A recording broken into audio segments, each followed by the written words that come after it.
Satu unit rumah berukuran sekitar 4x 5 meter tampak berdiri utuh dan seolah menjadi saksi bisu peristiwa tanah longsor yang melanda Desa Pasir Langu, Kabupaten Bandung Barat, pada Sabtu siang, 24 Januari 2026.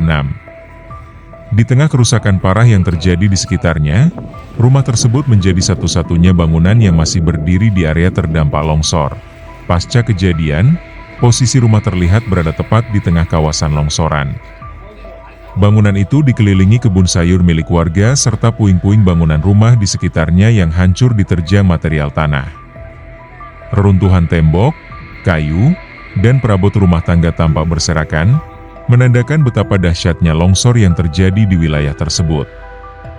Pada bagian jendela depan rumah, masih tertempel 2 stiker dari Komisi Pemilihan Umum, KPU, Republik Indonesia dan KPUD Jawa Barat. Pada stiker tersebut tertulis 2 nama, yakni Hadiansyah dan Wulan Oktaviani, yang diduga merupakan pemilik rumah. Keberadaan stiker itu menjadi penanda bahwa rumah tersebut sebelumnya masih aktif dihuni sebelum bencana melanda.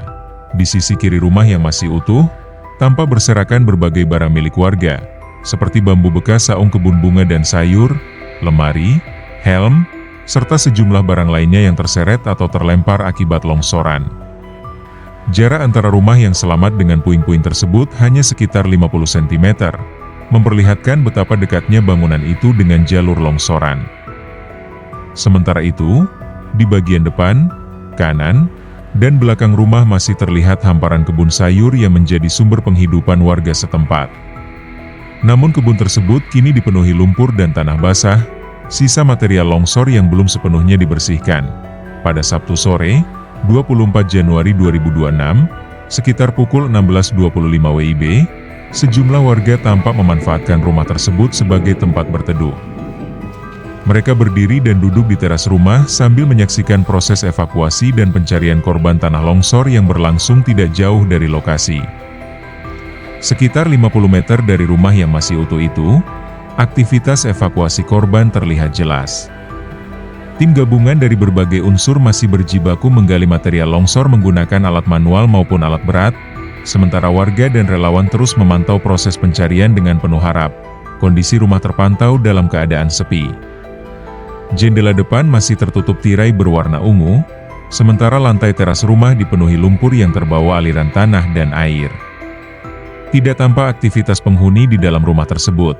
Menurut informasi dari warga sekitar, pemilik rumah diketahui sedang berada di kantor Desa Pasir Langu untuk mengikuti pendataan serta koordinasi pasca bencana. Warga menyebut, meski rumah tersebut selamat dari longsor, pemiliknya memilih mengungsi demi keselamatan. Udara di sekitar lokasi longsor terasa dingin. Angin berhembus cukup kencang, dan sesekali hujan ringan turun, menambah suasana muram di kawasan bencana.